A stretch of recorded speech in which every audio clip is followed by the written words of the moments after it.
En el vídeo anterior asistimos al establecimiento de los abasíes en el Califato de Oriente y el viaje de Abderramán, uno de los pocos supervivientes de la dinastía Omeya, a Al-Ándalus. Te dejo el enlace del vídeo en la descripción por si no lo viste. Además, si no lo estás, suscríbete y toca la campanita para que te lleguen todas las novedades del canal.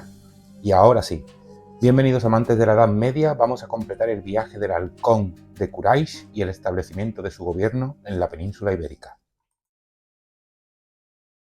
La situación que se vivía en Al-Ándalus no era para nada pacífica. Los valíes dominaban la península, pero el problema es que se iban sucediendo de manera constante y sin organización alguna, como sucedió con la monarquía visigoda.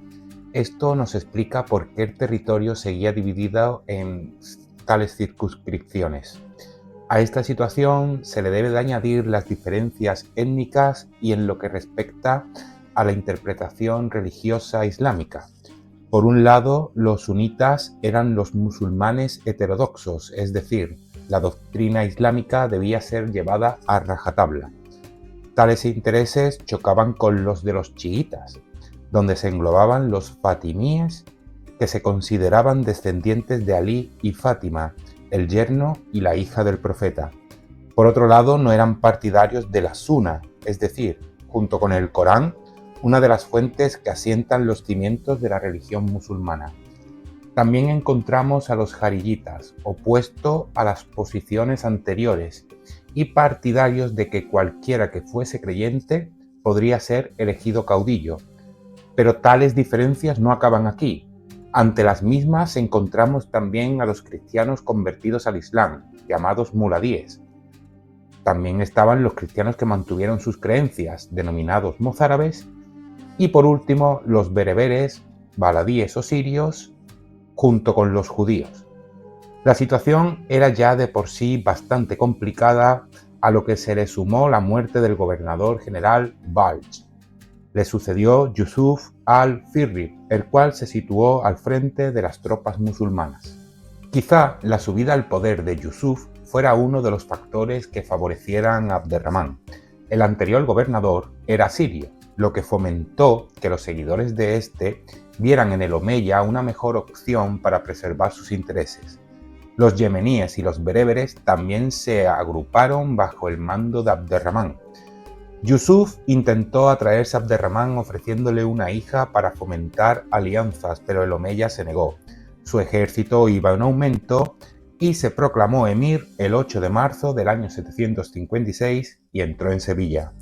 Aquí permaneció recibiendo a partidarios y reuniendo tropas de las Coras y otras partes peninsulares hasta que obtuvo suficientes hombres como para dirigirse a la capital, Córdoba, el 6 de mayo del 756.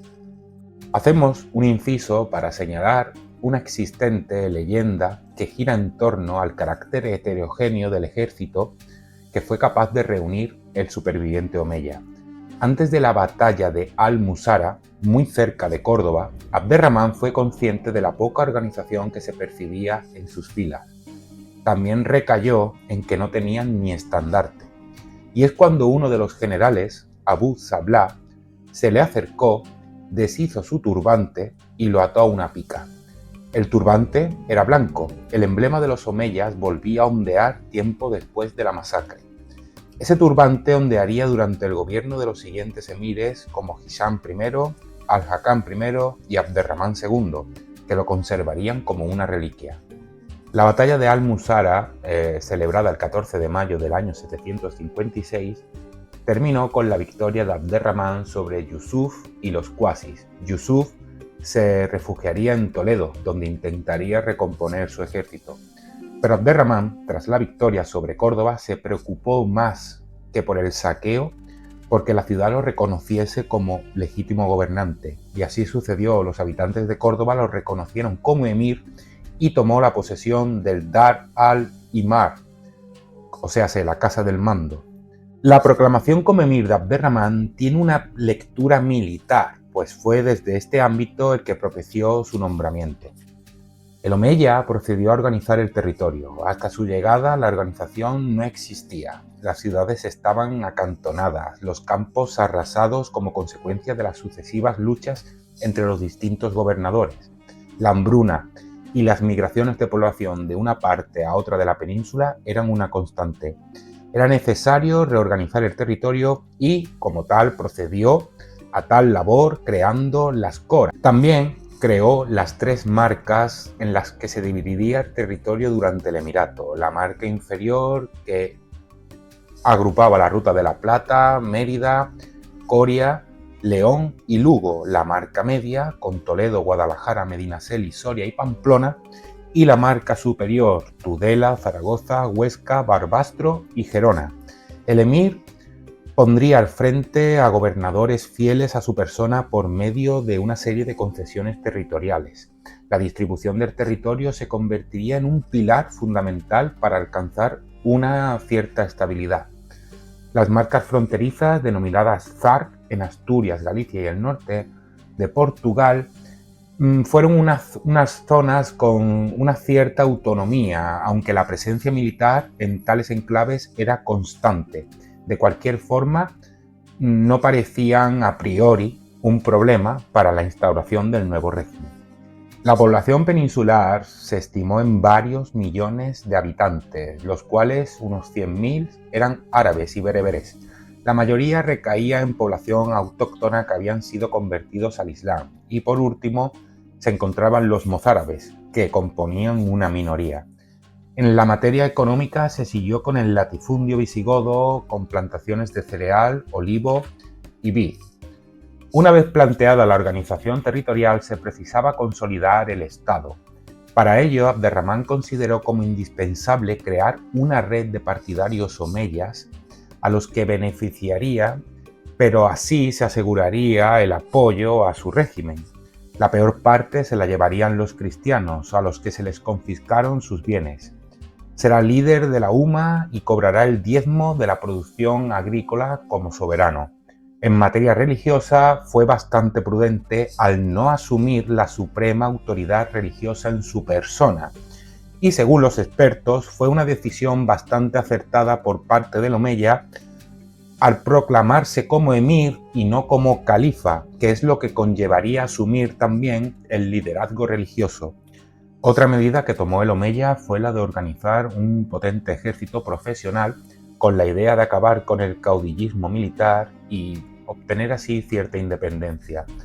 Obviamente, Abderramán llevaría a cabo represiones contra los cristianos atacando los flancos del núcleo durante el reinado de Fruela I. Para diferenciarse aún más de los abasíes, Abderramán se rodeará de alfaquíes, expertos en derecho que intentarán que las normas se ajusten al derecho de la escuela malequeísta, una doctrina jurídica teológica defensora de la estricta ortodoxia y la unidad dogmática. Pero a estas alturas, quizás algunos os preguntaréis cuál fue la reacción de los abasíes en Damasco ante el Emirato Peninsular recientemente proclamado. Pues la idea del omeya no era gobernar una provincia lejana bajo la sombra del califato, sino crear un estado independiente bajo el gobierno de una nueva dinastía, aunque fuese la continuación de la oriental. El caso es que la forma de actuar de Abderramán impresionó al califa abasí Abu Ja'far al-Mansur, que a pesar de que fundó Bagdad, no le fue indiferente la obra del omeya, pasando a denominar al emigrado el halcón de Kuarís. Como es costumbre, Abderramán no tardaría en tener problemas y opositores al gobierno recién creado. Tuvo que hacer frente a varios intentos de restauración del valiato, sumado a las agitaciones provocadas por los abasíes. A esto también se le debe de sumar la presión llevada a cabo por los casi siempre descontentos bereberes. No solo se hicieron constantes los problemas internos. Carlomagno llevaría a cabo una presión sobre la península en el 774, donde se produjo la primera intervención de los francos. El objetivo de los carolingios era crear una zona de influencia entre los Pirineos y el Ebro. No se fue de vacío, pues el franco obtuvo la sumisión de los vascones y puso a Zaragoza en graves problemas. Abderramán respondió a la acción de los carolingios, pero una revuelta en Sajonia hizo que Carlomagno se replegase. El omeya, con la misma problemática que el franco en la península, decidió centrarse en sus problemas internos. No sería la única vez que Carlomagno llevara a cabo intervenciones en Al-Ándalus, pues nuevamente, en el 785, penetró el nordeste de la península, siendo nuevamente frenado por el emirato. Además de toda la organización territorial, fiscal y militar, Abderramán acuñaría el dirham de plata, su moneda, que se mantendría hasta el siglo X. Por si fuera poco, su sistema monetario inspiró a Carlomagno. También existe la leyenda de que todas las palmeras que hay en la península ibérica descienden de una palmera que Abderramán introdujo en la península. Por último, mandó erigir la mezquita de Córdoba como símbolo de poder independiente frente al califato en el año 785. Posteriores gobiernos llevarían a cabo ampliaciones en la misma. A pesar de que en materia religiosa reconoció al califa abasí como líder espiritual, Abderramán asentó el poder por medio de la estabilidad en Al-Ándalus, haciendo frente a sus opositores peninsulares, pero también fue un gran orador, amante de la cultura y así como un excelente militar. Finalmente, Abderramán I murió en septiembre del año 788 y le sucedería Hisham I. Suscríbete y sígueme, y cuando te vea por ahí te invito a pizza.